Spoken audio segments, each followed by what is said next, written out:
მოგესალმებით მიშა და ნინო დიტოსთან ერთად როგორც ყოველთვის ჩვენი გადაცემის დასასრულს კი ბატონო დიტო მარინაშვილი ძალიან საინტერესო ამბებით სპორტული ცხოვრებიდან შემოგვიერთდება თუმცა სანამ საუბარს დავიწყებთ ბატონებო თქვენის ნებართვით ჩვენს მაყურებელს მსმენელს ვეტყვით რომ ხვალ ქალბატონ ნონა გაფრინდაშვილს მსოფლიო ჭადრაკის დედოფალს 85 წელი შეუსრულდება და ვლოცავთ ქალბატონ ნონას რა თქმა უნდა ვუსურვებთ დღეგრძელობას და ყველაფერს საუკეთესოს. დიდი პატივისცემით სიყვარულით რა თქმა უნდა ვერთებით მთელი ჩვენი შემოქმედებითი ჯგუფი და დიტო ხვალ დღეს 2 მაისია ხვალ 3 მაისია ცოტა წინ ხვალ ჩვენ ეთერში არა ვარ და დღეს ვისარგებლოთ შემთხვევით. არა ბუნებრივია. ვისარგებლოთ შემთხვევით და ეს მართლა ლეგენდარული ქალბატონი. სოფლიო ჭადრაკის სოფლიო დედოფალი და მართლა დედოფალი იყო არის და იქნება ჩემთვის პირადად ესეა. აი იმ ადამიანთა კატეგორიას განეკუთვნება ზე ადამიანთა და ზე პიროვნებების, რომელზეც აი ხა ნინიკომ ლეგენდარული ბრძანა უფრო აღმოტებულ ხარისხში გინდა ხოლმე. იხმარო და აი უკვე შესატყვისი რო არა გაქვს, ხო, იმიტომ რომ ნუ ჩვენთვის ლეგენდათ არის თქვა განსაზღვრული, არ ვიცი.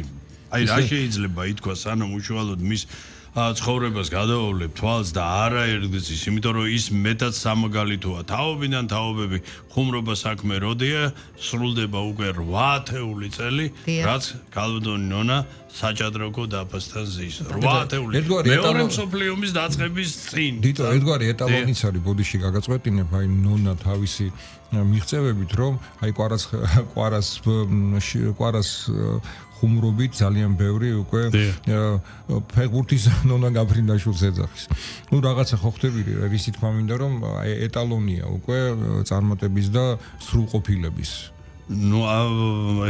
შედარებას რა თქმა უნდა არ გავაკეთებ, მაგრამ სხვა შორის რა კითხა შენ ბრძანე და სიტყვა მოიტანა გიждდება ამ ოქროს ბიჟზე. ისე შეფასებებს და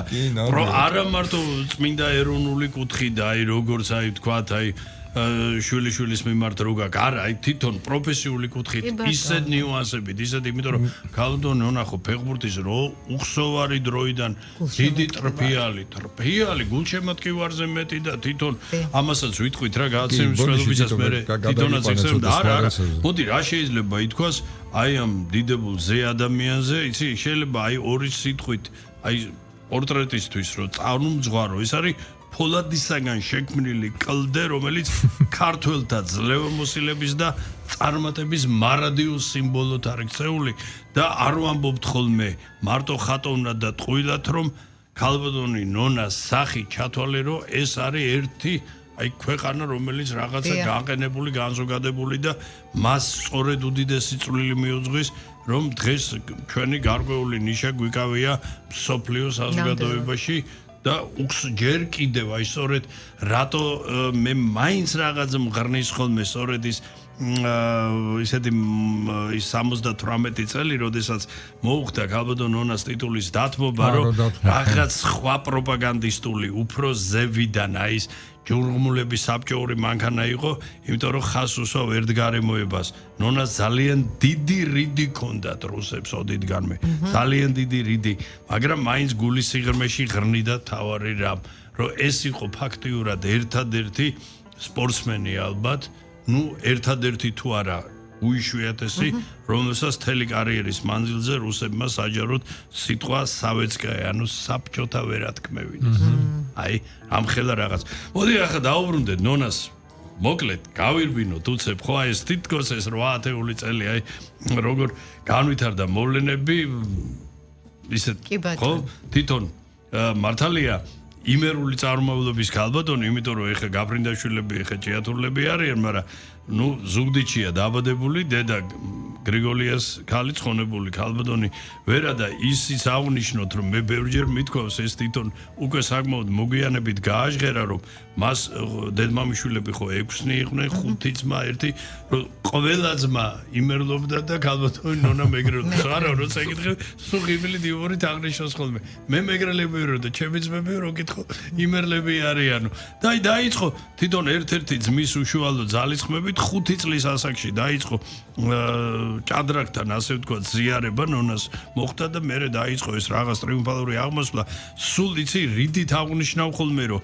რომ მარტო ეს ტიტულები რო ჩამოთვალო, ხო, ერთი გადაცემა კი არა, წესი დილამდე ყველა რაც, მაგრამ მაინც რამდენიმეს გამოყოფ საზოგადოებისთვის და იმ ახალი თაობისთვის თქვენი ნებართვით, რომ მსოფლიოს ხუთგზის ჩემპიონი და იმხანად ყველაზე ახალგაზრდა მსოფლიო ჩემპიონი პირველად გაბუნდონა გახდა 21 წლის პირველი ქალი, ვინაც ტიტული მაშინ ყველაზე ხანგრძლივი ვადით 16 წლის მანძილზე უწყვეტ რეჟიმში შეინარჩუნა და საქართველოში დატოვა დედოფლის გვირგვინი პირველი დიდოსტატი ქალი როგორც ქალთა ასევე შემდგომ ვაჟთა შორის პირველი ქალი ვინაც ვაჟთა საერთაშორისო ტურნირი მოიგო. აი მენჩიკზე რო საუბრობდით, მენჩიკს ჰქონდა ხო წინამორბის გარკვეული მიღწევები ვაჟთა შეჯიბრებებზე, ოღონდ ტურნირი მოგებული არ ჰქონდა. ეს იყო პირველი ქალბატონი, პირველი სენიორი, რომელსაც მოიგო ქალთა პირველი საჭადრაკო ოსკაროსანი ქალი, 11 გზის სოფლიო ოლიმპიადების ჩემპიონი, მე-20 საუკუნის საქართველოს საუკეთესო სპორტსმენი ქალი, არ ვიცი, ეროვნული ოლიმპიური კომიტეტის პირველი პრეზიდენტი, სხვა შორის ესეც რეკორდია, რომ არა მარტო პირველი, რომ ეროვნულ ოლიმპიურ კომიტეტს რო ქალბატონი ხელმძღვანელობდა, ხო? ეს დღემდე რჩება იმათ, ხო? ეხლა მართლა ამ გადასახედიდან თითქოს რთულად წარმოსადგენია, რომ შეიძლება ეროვნულ ოლიმპიურ კომიტეტს ბატონი რატომაც არა, მაგრამ ამ გადასახედიდან მამბობ მაინც იყო მცირე ხნით, მაგრამ ეს მაშინაც აღნიშნა, რომ ეს არ არისო ჩემი ისო და თვითონვე ისე დიცულოვნა დათმო საქართველოს ჭადრაკის ფედერაციის პრეზიდენტი და რაც ყველაზე მნიშვნელოვანია, ქალბატონი ნონას როლი ქვეყნის საზოგადოებრივ ცხოვრებაში, აი შენ ასაკი ბრძანე და ასაკის მიუხედავად საბედნიეროდ არაფერი არ იცვლება. უდიდესი როლი რჩება მის სიტყვას აქ მეტად ძალიან დიდი წონა და ფასი და მნიშვნელობა და თან ის როგორ გადმოგცემს, როგორ აყალიბებს, როგორი პრინციპულია და სამაგალითო ცხოვრება რა კუთხით რომ მთელი ცხოვრება ის თავისი ქვეყნის სამსახურში და თავისი მოდგმის ქართველთ და საქართველოს საკეთილდღეოდ დაიხარჯა და პირადად სიტყვა რომ მე ხო ამ პირით ნაცვალ სახელით, ხო, კაციშვილს არსმენია, აი ამ ხნის განმავლობაში და არ ვიცი, რა ძალიან ძნელია იმის გადმოცემა, არ შეიძლება აქ არ გავიხსენოთ თქვენ ნებართვით, აი ეს პერიოდი ბუნებრივია, როცა ეს რუსების ხუხულასავი დაამხო პირველად მსოფლიო ჩემპიონის ტიტული მოსკოვში, მაშინ სხვაგან სად გათამაშებდნენ ბიკოვასთან, რუსებს რამის უპირობო ფავორიტად მიაშთათ ბიკოვა, ჯერ კიდევ და სხვა შორის ეს საინტერესო დეტალი ნინგო, რომ მსოფლიო ჩემპიონის ტიტული უფრო ადრე მოიპოვა, ვიდრე საბჭოთა კავშირის ჩემპიონის ტიტული. ის არ კონკურენცია იყო რაღაც სასწაული, მაგრამ აი ეს ბიკოვასთან თამაში იყო როგორც აი კატა თარგუმბანას დაამსგავს, იმიტომ რომ მსოფლიოს მოქმედ ჩემპიონს ტიტულს ართმევ. ამარცხებს სპორტულ ენაზე ანგრევ ანადგურებ 9-2 და ეს მატჩი ქვია საჭადრაკო მატჩი ტიტულისთვის წაუგებლად ასრულებ. ეს აუცრება. ნამდვილად. არა, მე შემდგომ ალადეიდასთან ცხონებულთან სხვათა შორის ერთადერთი სიმწრით ის მე თვითონაც აღნიშნა მიშა, რომ ეს ხმები, რომელიც თბილისში იყრებოდა და არა რუსეთში, რომ თითქოს კუშნირთან რაღაც იძაბებოდა, თითქოს კუშნირის რაღაც არასპორტული ქმედებებით, კლასიკური თბილისური ჭორები იყო აბსოლუტურად და თვითონ ხას უსვავს დღესაც, რომ საკმაოდ კარგი დამოკიდებულება, ხა პლატინგობრული არ გქონია, მაგრამ საკმაოდ ნორმალური სტანდარტული დამოკიდებულება და ერთხელ სხვათა შორის აი კუშნირთან ერთ-ერთი დაპირისპირება მატჩი ორ ნაწილად გაიყო, ერთი ნაწილი ჩატარდა თბილისში, მეორე ნაწილი ჩატარდა მოსკოვში და ესეც ალა მაშინ დაითანხმა იმაზე, რომ არ ამგონია საბჭოთა კავშირის რომელიმე კი ხედავ ჩემ დამოკიდებულებას, საზოგადოების დამოკიდებულებას შესვენოთ რომელიმე ქალაქში სადმე უპირატესობა კონდესო და გავყოთო და ამაზე დათანხმდა და თბილისის პირველი ნაწილი იყო ტრაგიკომიკული ქართული ვარიანტი. აი იმიტომ ვამბობ, აქ არასოდეს არაფერი არ იცვლება. დაიწყო მძიმედ. ეს ხდება, როცა მესამე დაიცვა ტიტული, იმიტომ რომ კუშნირთან ორი თამაში აქვს, ორი მატჩი აქვს მოგებული ერთნაირი ანგარიში 8-ნახევრი და 4-ნახევარი და ერთხელ იყო ყველაზე დაძაბული მესამე 8-ნახევრი 7-ნახევარი და გაუსრებ მოვლენებს და იქამდე იყო საზოგადოებაო, არ მინდა რაღაცა ცოტა ხისტი სიტყვა ვიხმარო, რომ ნაწილმა მილოცვის ნაცვლად საყვედურნარევი იმით რომ ესეთი მცირე ანგარიში რატომ მოიგიო ანუ რო გაუტკბებათ რა ეს და ის მატჩი ამ სამი მატჩიდან აი ერთ-ერთის ნახევარი მესამე ტიტული დაიცვა თბილისში რო გაიმართა მოხდა ასეთი რამ რომ დებიუტში ალა მოიპოვა მცირე უპირატესობა პირველი 4 პარტიის შემდეგ მატჩი საერთო ანგარიში იყო მინიმალური ერთგოლიანი 2.5 იგებდა ალა ეხლა ნონა როგორც ფეხბურთის ფანატიკური მაშინ განტვირთვის მიზნით წავიდა ფეხბურთზე და დაისრო თბილისის დინამოს და მოსკოვის ტორპედოს იმხანა ტორპედო ნუ საოცარი გუნდი ისეთი რაღაცა მოიგე თამაში ნუ არაფერი ნონა ისეთ კმაყოფილებით რომ ამან ძალიან დიდი ძალა შემატა ის ტრიბუნაზე როგორც კი ვიჯექიო უკვე გზნობდი ნახევარი ტრიბუნა ზურს უგარ როგორ მჭორავდა პარტია თამაშს აგებს ახალი დაწყებულია თითო კუშნირთან და აი ხედავ ფეხბურთის სიცვლის უარეს იმავე მატჩზე სანამ ეს ანგარიში გათანაბრდებოდა კინოთეატრ რუსთაველში რაღაც უნიკალური ფილმი იყო მგონი ამერიკული ფილმი იმას დავეს იქ თელი დარბაზი ავაზე რომ აი ეხლაო ამისთვის სალიაო და ანუ ქართველები ხო არ იცლია და ამ დროს როგორ ჭირდებოდა და რამხელა პოზიტიური დადებითი და ეს იყო მე რომ 2.5-დან 1.5-ს რო აგებდა 8.5-დან 4.5 მოუგო ანუ აი არაფერი არ იცლება აქ რა იგივე ფეხბურთზე მინდა აღნიშნო რომ ფეხბურთის კომაგობაზე სხვათა შორის თვითონ გალბანდონი აღნიშნავს რომ აი ვაჟებთან ბაიგრობაშიო ძალიან დამეხმარაო ისო რომ ბიჭების ხარდავხარ თელი ბავშვობაო დავდებდი ბურცო და ტოლს არ უდებდი ხე როგორ ჩემს დამაშობდიო და ამან ძალიან დიდი ფსიქოლოგიური ის მომიხსნაო რა წნეხი არანაირი და არანაირი მნიშვნელობა არ იყოს ქეს ქალბატონ ნონას და დღესაც ასეა ვინ ზის მოწინააღმდეგეთ რომელიც ქესის არ უმდგელი ის მამაკაცია თუ ქალბატონი არანაირი მნიშვნელობა არ აქვს და ფეხბურთთან დაკავშირებით არ შეიძლება არ აღნიშნო რომ 1963 წელი საბჭოთა კავშირის ჩემპიონატი იწყება და გაახსნა თბილისში თბილისის დინამო და იმხანად ლენინგრადის ახლა სანქტ-პეტერბურგის ზენიტი და ქალბატონ ნონამ შეიყვანა თამაში ბურთი ეს სიმბოლური ის მაგრამ ეს შორის ძალიან იშვიათი მოვლენა იყო მანამდეც და ამის შემდეგაც ხო იმიტომ რომ ახლა 70-დან მე ვერც გავიხსენე ვინ შეიყვანა ჩვენთან მართლა ვერ გავიხსენე მე მგონი აღარ ყოფილა რა ნუ მე რაც მახსოვს ახლა 76 წლიდან გეუბნები უკვე ნამდვილად არ მახსოვს ვიღაცას ესე სიმბოლო და მოვიგეთ ის თამაში იმ წელს სხვათა შორის ფეხბურთნიერი გამოდგა დინამო ბრინჯაოს медаლი მოიპოვა და ეხლა ფეხბურთის როგორი კომაგი და ექსპერტია წეღანაც ეგ არასარ მიმართებაში რო ვთქვი და მე ადრეც აღმიღვნიშნავს რომ შეიძლება ეხლა მავანს ცოტა გაოცებაც გამოიწვიოს რომ ინგლისის რანგით მესამე-მეოთხე დივიზიონის გუნდებს იცხოვს ფანტასტიკურად. არათუ ამ ბობოლა გუნდებს და იქ თქვათ ამ ევროპის ტოპ 5-ეულის მოწინავე გუნდები რომელია და იქ რო არსენალი და მანჩესტერი თქვათ რით განსხვავდება და იქ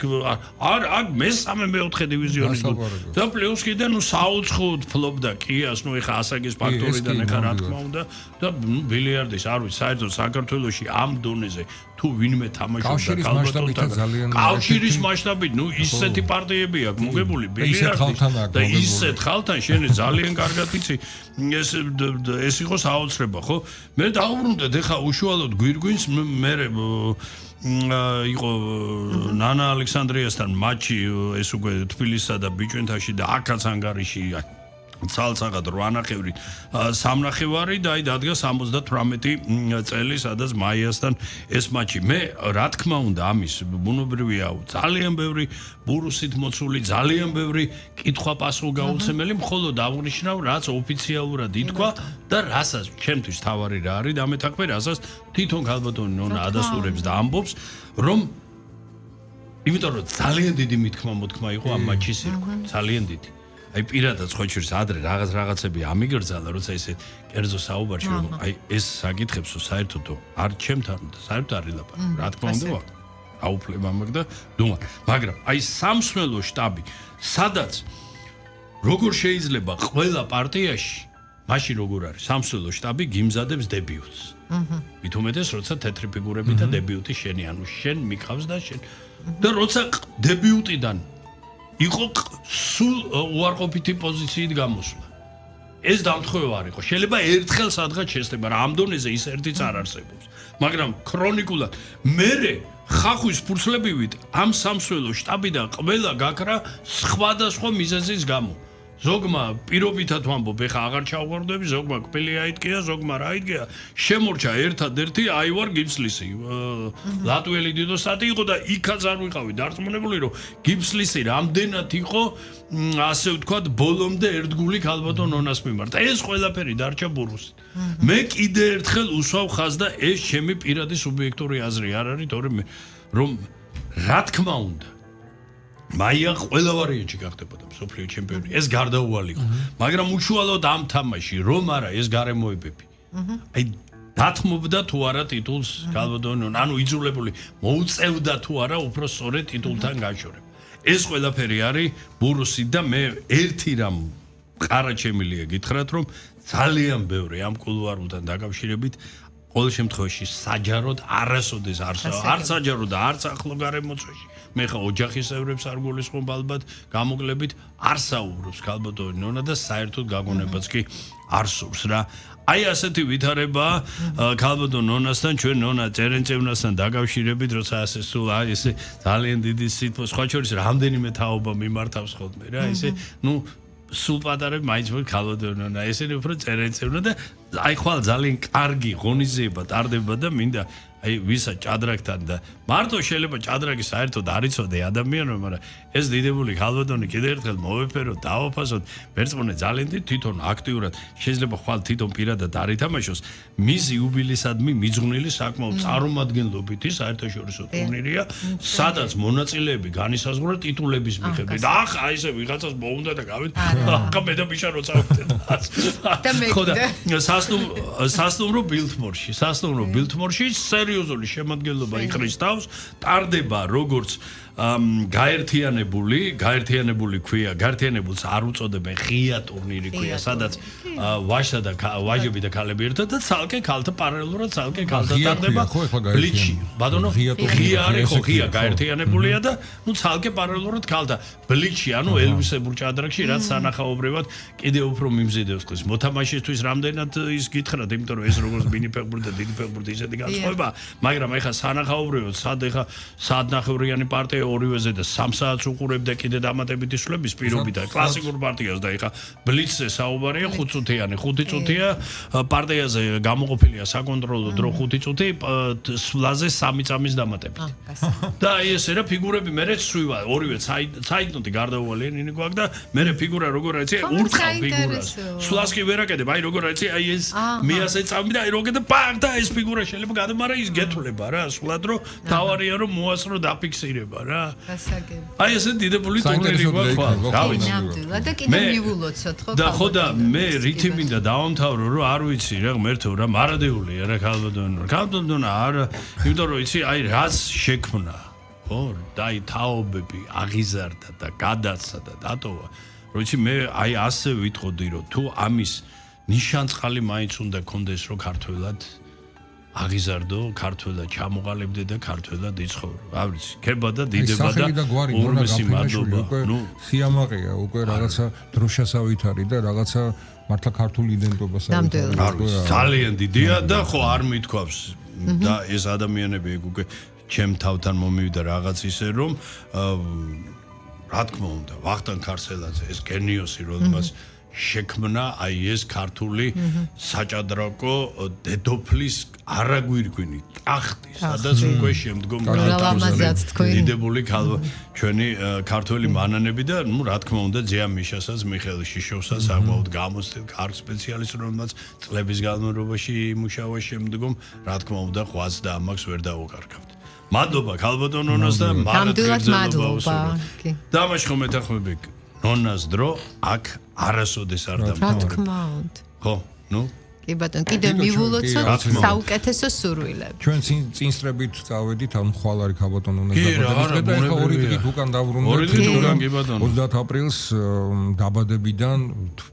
ასაკი 67 წელი შეუსრულდა ნიკოლოზ დერიუგის ნაღდი ასაკია გადაკეთებული არა ალექსანდროვიჩ გოლია ნიკოლაი ნიკოლაი საოცარი მართლა ნუ აი ხლა არა ჩვენი თაობისთვის მართლა ნამდვილი ვარსკვლავური გუნდის ერთ-ერთი მართლა წინვალე ვარსკვლავი კი. ბიბულოცოთ წარმატებები დღეგრძელობა საუკეთესო სურვილები. ესეთი 6 წლის ასაკში დაიწყო და მაგისი აი წარმომავლობის შესახებ წარმომავლობა გეტყვი რომ არც ერთი წვეთი თვითონ პირადად თუ შვილებს კი იმიტომ რომ მეუღლე ქართველი მე ის მაგრამ თვითონ პირადად არც ერთი წვეთი ქართული მაგრამ როგორი ქართველი სული დამაზე ახლა ვიტყვით ღმერთო რა ბარეორი და სამი მომცე რაც კოლეამ ზეწოლას და სტუნებას გაუძლო და საკუთარი თავი CSKA-ს გულისხმობს ხო? რა თქმა უნდა CSKA-ს და მოსკოვში გაწვდოს და ანაცვალა ამაზე ვიტყვით ახლა დავიწყოთ საიდან 6 წლის ასაკში სულ პატარა წარმოი ეს რაღაც ესეთი ქერა ღიადების უწევდა სული გოთორთაცებს სული გონებოს ყველაფერი და ალღო საოცარი დიდი მსმელი ხო იყო და თან ალღო ქონდა შეხედა ამისგან ზუსტად რაც არაჩვეულებრივი გამოფენაში ამისგან გამოვძერწაო და აი როგორც კი შეხედა მართლაც და რატომ იცინინიკო ის იმიტომ კი არა რაღაც ხატონა თუ ამბობთ უკვე 17 წლის ასაკში შედგა თბილისის დინამოს შემადგენლობაში დებიუტი ეს თამაში კარგად მახსოვს 1977 წელი და ეს იყო წარმომავლობაზე რომ მკითხე ხმა გავარდა ამ მატჩამდე რომ ვიღაცა ჩვენებური რუსია ქუთაისიდან ჩამოყვანილი რაღაც უნიჭიერესი არც ხმები თბილისში ხო ხმების მე თბილისში რა არის ხო და ისეთი თამაშით ხო მოიხიბლე და მე ფაქტიურად კოლეა დაფრთიან და სულ კურთხეული მიშიკოს რა მიშა ქორქიას ხელდა მიშა მუდიდესი როლი და თითო სულ აღნიშნავს ხოლმე და უსვავს ხაზს და ეს რუსული აქცენტით ეს კლასიკური იმერული შეძახებები და მეიტა მიშა და გეიცი და მე შედა ახლა დაინგრ 12000 კაცი ფეხზე წამოდგა ეს ჩვენია ბიჭო აგ მაი რა ის რუსი და რა ის ჩვენია ეს სუფთა ქართველია და აქედან რო დაიწყო და აი დებიუტიდან სულ მალე ამყარებს იმხანად საბჭოთა კავშირის ისტორიის რეკორდს ერთ მატჩი ჩაგდებული ქულათა ოდენობით სხვათა შორის იყო მატჩის ვიდეო ჩანაწერი რუსებს ჰქონდათ ეს ნინა ერეომინა გადმოცემდა და ამას ხო ჰქონდა სულ ნგს აერთიანებდა რა სლენგის ესე იგი ვინგრალა რატომაც ნუს მომატებდა შეიძლება ცოტა ინისის ხო და გაგიჟებული ხო ხალი კიო და 57 ქულა ჩაუგდო 17 წლის ხლაპაც CSKA-ს მოსკოვში მე სხვათა შორის დღემდე დავაა რომ სამდივნოს ხო არ ქონდა ტექნიკური ის რომ გარკვეულ წყაროებში სახელდებოდა 59 ნუ აქ არსებითი არ არის იმხანად ეს იყო კარგახნის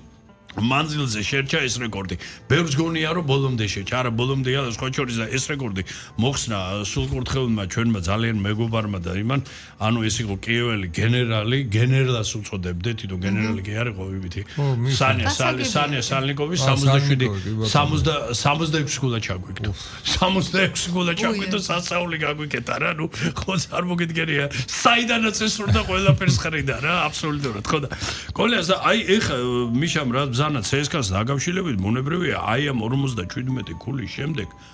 პირდაპირ დაიწყო გომოლსკი მუშაობა ყოველგვარი იმის გარეშე რომ ეს ესეთი ბიჭო ეს არის ეგრეთ წოდებული სამაროდო კი ანუ აი რამანქანა იდგა ხო წარმოგიდგენია ხო არ CSKA როგორ მომდი და რაღაცა ბადარ ვიცი ეს ნუ გადმორეკა იფიქრა ტელეფონით გავაკეთე ნუ ტელეფონი ძალიან ცივი და მოკლე უარი რომ მიიღო ჩამოვიდა ისე იმდენა წარმოგეთ პატარა ბიჭის წასაყვანად პირადად ეს მისთვის უკვე დიდი პატევი ყუნდა ძალიან დიდი გავლენა და წონა ქონდა გომელსკის იმხანა დამსამყაროს ჩამოვიდა აფერი გუნდა კოლეას მამასთან ნუ მივიდა არაფერი და ბიჭო რა არის ვიცი ისეთი მომენტიაო რა რომ აი ეგეც აკითხებსო რა ბაბუა მისი წვეთსო და ეხა თუ იმის თანხმობას მიიღებო ის არისო და ხომერე და სადა ბაბუა როგორ ნახო და აგერ ეგ საბიჭხიაზეო რო ნახო და არაფერი ხოც კო დაისურა და იმას როგორი იუმორი ქონდა მამას კოლეას მამას და არის ტაქსი გააჩერე წავიყვანე საფჭყიაზე ეს მისამართი რაც გაატარეს სასაფლაოზე მიიყვანეს გარდაცვლილი იყო და აცი მაგას კითხე ბიძია მაგ თუ გამოგაყოლებს რა კოდაიცონათ შეუსრულეს ისეთი რომ მერე და არა და კარგახანი ემუქრებოდა რომ როგორც საკუთარ ყურებში საბჭოთა კავშირის ნაკრებს ვერ ნახავ ისიც მაგ წაკითხული სხვათა შორის ეს კითხე კიდეს აი შენო თუ აქო გეშინიაო შემადგენლობაში მოხვედრისო რამე ეს პრობლემა Пожалуйста, ბერდითო მოსკოვის დინამოა და მოსკოვის დინამოში გომელსკის მომუშაობდა, ჟენე გომელსკი მთავარს მაშინ და ლავოჩკინის ქუჩაზე ისეთი ქალაქის ცენტრში რაღაც სერიოზული დარბაზი, მოსკოვის დინამოს თავის დარბაზი ჰქონდა, მაშინ თან იმ საბჭოური მენტების გუნდი და ისეთ მოწავდი აქ და ის რა ნაკლები პირობები კი არ იყო, მაინც და მაინც არა, ეს კაცი ეს კაი გასაგები. ამის მიუხედავად ისეთი ნიჭი ჰქონდა, რომ ეს მუქარა გომელსკიმ ვერ აასრულა და არც უნანია, იმიტომ რომ ჯერ ორჯერ საბჭოთა კავშირის შემადგენლობაში საკონტინენტაშორისო თასი მოიგო და გახდა ევროპის ჩემპიონი ჩეხეთში 91 წელს პრაღაში და 82 წელი ეს იყო კულმინაცია, როცა კოლუმბიაში გამართულ მსოფლიო ჩემპიონატზე ფინალში ამერიკელებთან 6 ქულას აგებდნენ და უკვე მიხვდა გომელსკი რომ რაღაცა ძალიან ცუდად იყო საქმე, არ ვიცი ეს ტაქტიკური მონახაზი იყო თუ უბრალოდ აი რაღაცა განწირული ჟესტივით ძალიან თული ეხა თვითონ თუ არ გითხრა მაშინ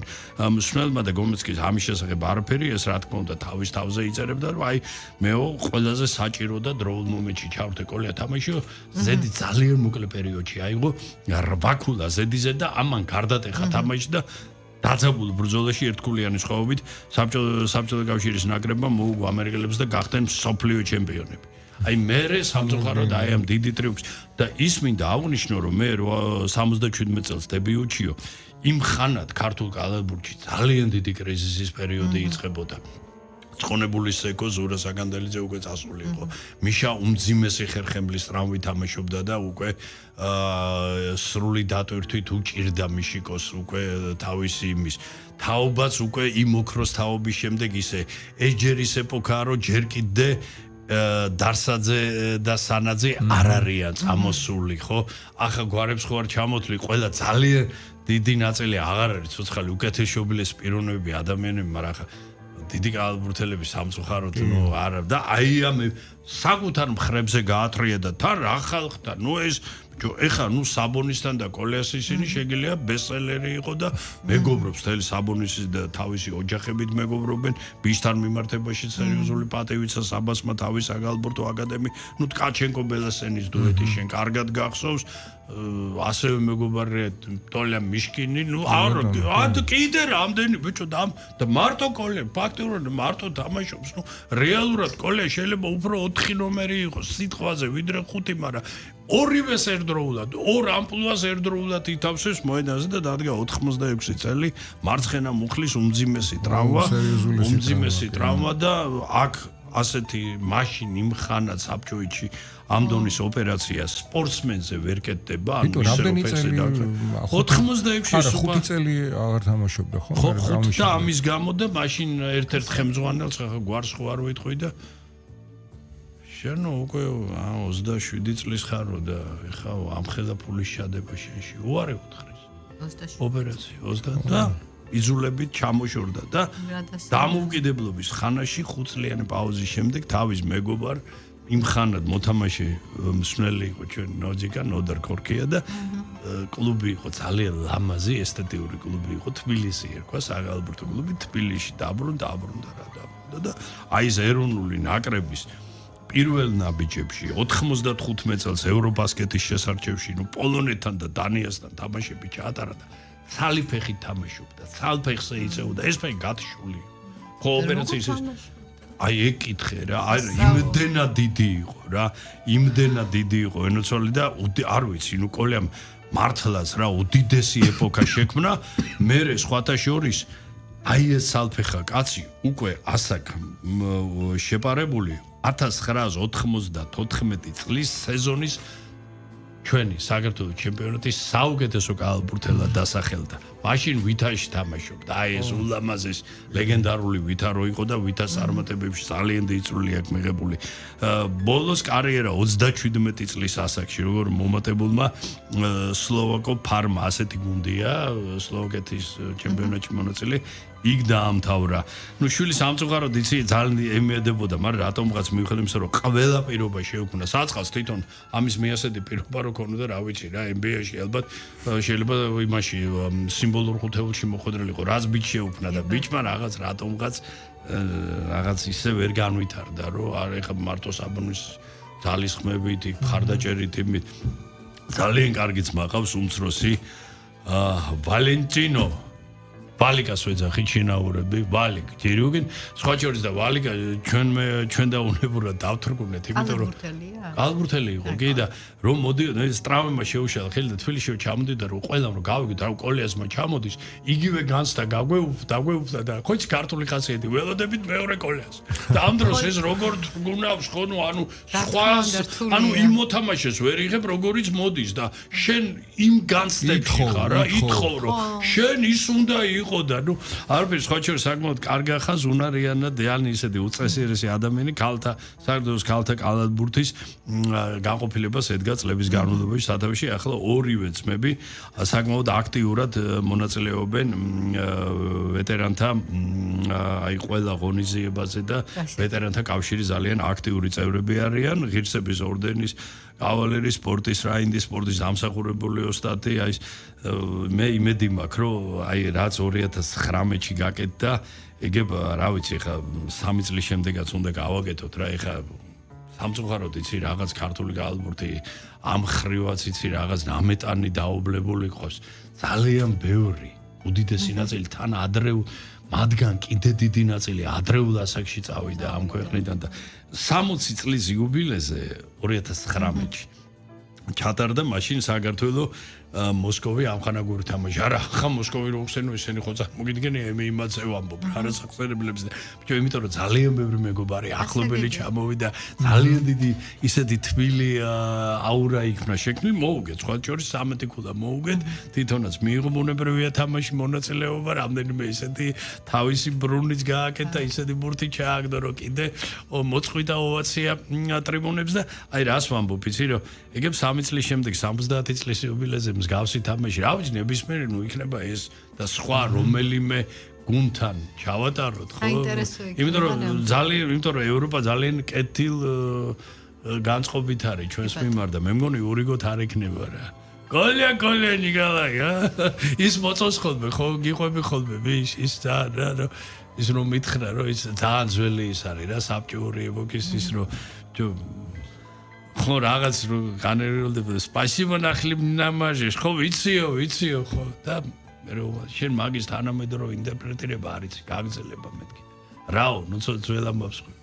дай в стакане налёшь о точно რა ზუსტად გაუხარდა ეგრეაო რა კოლია ალექსანდროვიჩ შემოგევლე მარად გიხაროს და გვითღირზელოს ღმერთმა შენი თავი და კიდე ერთი დიდებული ადამიანი მე ხე ბოდიშს უნდა მოვიხადო ჩემი ვალერის მიმართ ეს წესიერესი და ამაგდარი და დამსახურებული ადამიანი ორი კვირით გადამეტო ფიზიკურად ვერისკენით და ნახე როგორ პიროვნებაზე საუბრობთ დამოუკიდებლობის ხანიდან აღდგენის ხანიდან ვალერი პირველი ქართველი მსოფლიოში საუბარი პირველი ანუ არა მარტო ქართველი, საერთოდ საქართველოსდან პირველი ჩემპიონი. ეხა ვიღაცას რო სხვანაირად არ მოესმას, ეგ არა ქართველი იყო და საქართველოს არა. საქართველოს სახელით პირველი მსოფლიო ჩემპიონი სამბოში დავიწყოთ იმით, რომ ეხა წარმოიდგინეთ, მოდი ძალიან მე მგონი იმით დავიწყოთ, რომ დაბადების დღე მივიღოთ. არა, რა თქმა უნდა. სულ რაღაც 58 წლის აბსოლუტურად მართალი ბრძანდები და აი სულ ვეუბნები ხოლმე რომ ბიჭო, კაცი დავბერდი მეთქი და ესეთი აი არატიპიური გახელი. არა, ისე თბილისელი, თბილისში დაბადებული გაზრდილი, მაგრამ წარმოშობით არის საგარეჯოელი. ანუ ძირის, ნუ შენ წარმოგიდგენი კახელი რომელიც არ სვავს, საერთოდ არ სვავს. სპორტსმენი. არა, ნუ ხომ არა, ეგეთი კახელი არის. მე ნუ და პლუს არ სარგებლობს კახური დიალექტით. ნუ ეს ვეუბნები რაღაცა ცალკე იმაში ხარ მეთქი შესატანი და არა და რაღაც და როგორ დაიწყო იცი? აი ჩვენი უსაყვარლესი ფილმი ხო გახსოვს? ფეოლა და აი ის 23-იანი ეპიზოდი ხო ზურაკ აფიანიძის შესრულებული ხო? ეს ბესიკის რო ყვირის ხო? ბესიკი და აი წარმოიდგინე რომ ეხლა რატო გავიხსენე ეს ფილმი რომ ხო გამოდის ზურა აივანზე ხო ნუ აი თავისი და ეხლა მინიმუმ 2 ზურას ხელა იყო თვითონ აი ეს თავიდანვე ბავშვობიდანვე ეს არ მოგიდგენია და დედამ ნუ იძულებ დარბერი მუსიკალურ სკოლაში ვიოლონჩელო დადის ნუ ეხოცა ბიჭი როგორ იცი აი დევი კიდე რომ დევს რომ დაჭმოჭენი აი ეს საღოლ და ნუ არაფერი და 9 წლის ასაკში არა რა თქმა უნდა ეს მუსიკალური განათლება მისთვის ძალიან ბევრს ნიშნავს. შეიძლება ის 2 ფაქტორიც ახლა აღვნიშნე რომ იმ დიალექტზე ამანაც ითამაშა თავისი როლი რა თქმა უნდა მოიხიბლა ძიუდოთი და არავინ სხვა შორის ყავდა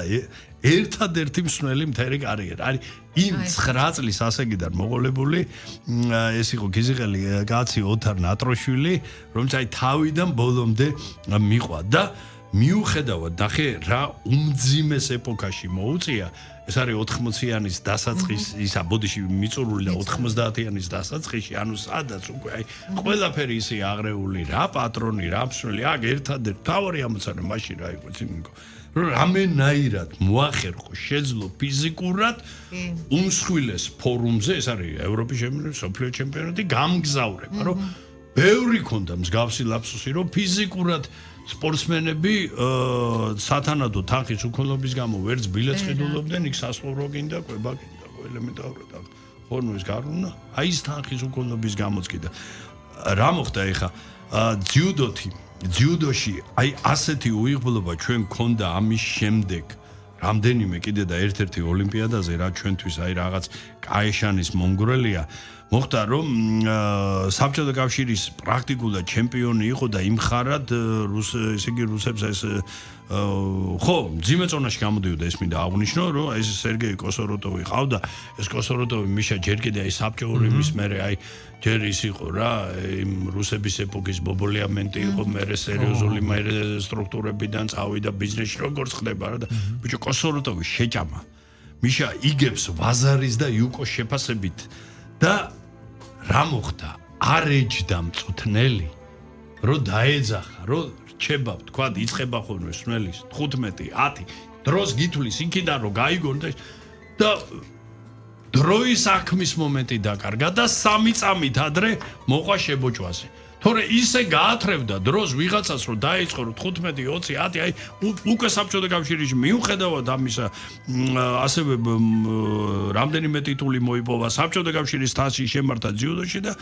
პარალელურად გადადის სამბოში და აქ იწყება ის ნანატრი დღე და ღირსშესანიშნავი დღე როცა დამოუკიდებელ საქართველოს მაშინ როცა არავინ კიდე არ გცნობს უდიდესი ნაწილი არავინ გვაღიარებს ძალიან მძიმე პერიოდი ეს 91 წელი და ფრანგულ შამბერში ჩატარდა მსოფლიო ჩემპიონატი სამბოში და ფინალურ შეხვედრაში მასპინძელთა კერპი ხო ფრანგი ჭიდაობს ეს კრისტიან ბრიუზა 8-0 გაანადგურა რა აი უშანსოდ რა თან როგორია და 2 წლის შემდეგ უკვე ომსკში მსოფლიოს ვიცე ჩემპიონი გახდა იმავე წელს სხვათა შორის ტურინში ევროპირველობაზე ვერცხლის медаლი მოიპოვა ისეთი მომენტი პარალელურად დამთავრებს სასულო სამეურნეო ინსტიტუტს იმჟამინდელს და კარიერას ამთავრებს აი მართლაც მაჟორულ ნოტაზე ეს არის უკვე 1995 წელი და ხდება საქართველოს აბსოლუტური ფალავანი რაც მერწმუნე ყველა მოჭიდავისთვის დღესაც კი უდიდესი პატივია და მაშინ ოცნება იყო, მაშინ საერთოდ ოცნება იყო, იმიტომ რომ ამის დაკნინება და ამის ის გაფერმტალება წარმოუდგენელი რამ არის და იწყებს სნელობას და კიდევს ყველაზე რთულ საქმეს თან იმხანად რა იწყებს მუშაობას გოგონებთან როგორც ძიუდოში ასევე სამბოში და რამდენი აი ამ იმ ეპოქის ნიჭიერი თაობის ძალიან ბევრ გოგონას აზდაში მიუძღვის მე ხარ მინდა რომ ვირმე ან გამომჩეს რა მათი ჩამონათვალი გავაკეთო და პარალელურად აი ეს ქართული ჭიდაობა შემთხვევით არ მიხსენებია და არა მარტო ტიტული რომ 2012 წლიდან მოყოლებული აქტიურად ერთვება უშუალოდ ქართულ ჭიდაობაში და 8 წლის განმავლობაში იკავებს ქართული ჭიდაობის თბილისის ფედერაციის პრეზიდენტის სავარცხლს. აი ამ ასაკში დღეს სამწუხაროდ არის უმშევარი 58 წლის უკეთილშობილესი ადამიანი. ამის და უდიდესი ნიჭის განათლების და ის ქონე და ამის რესურსის გამოყენებლობა ცოტა ისეთი მომენტია რა. და აღნიშნო ორი ვაჟი, მაგრამ არც ესეთი სპორტს არ გაეკვა რა. ახლა ერთი შვილი ყავს ისის გოგონაა და ნუ არ ვიცი რა, ესეთი ვითარებაა რა. ამ წუთისათვის და მე აი ეხა ისევ იმას დაუბრუნდები შენებართვით ხო უკვე ამოგვეწურა დრო რომ ავიცი არა მარტო მოვეფეროთ და დავაფასოთ და გამოვიყენოთ კარგი გაგებით გამოვიყენოთ ამ ადამიანების ყვაწლის რომ მივულოცოთ ვალერის ის მხოლოდ 58 წლის არის ვალერი პარუნაშვილი კიდე ერთხელ ხაზს გაუსვავ საქართველოს დამოუკიდებლობის აღდგენის ეპოქიდან საქართველოსთან პირველი სოფლიო ჩემპიონის ტიტულის მფლობელი. თითო ძალიან დიდი მადლობა ასეთ საინტერესო ინფორმაციისთვის და ჩვენ დავამშვიდობოთ მაყურებელს ჩვენს გადაცემა და მე კი ბატონო რა თქმა უნდა წინ კიდევ ბევრი ეთერია და ძალიან ბევრი საინტერესო ისტორია სპორტული ცხოვრებიდან. ჩვენს რადიო მსმენელს სასიამოვნო შაბათ-კვირის გატარებას გისურვებთ ნახვამდის მადლობა.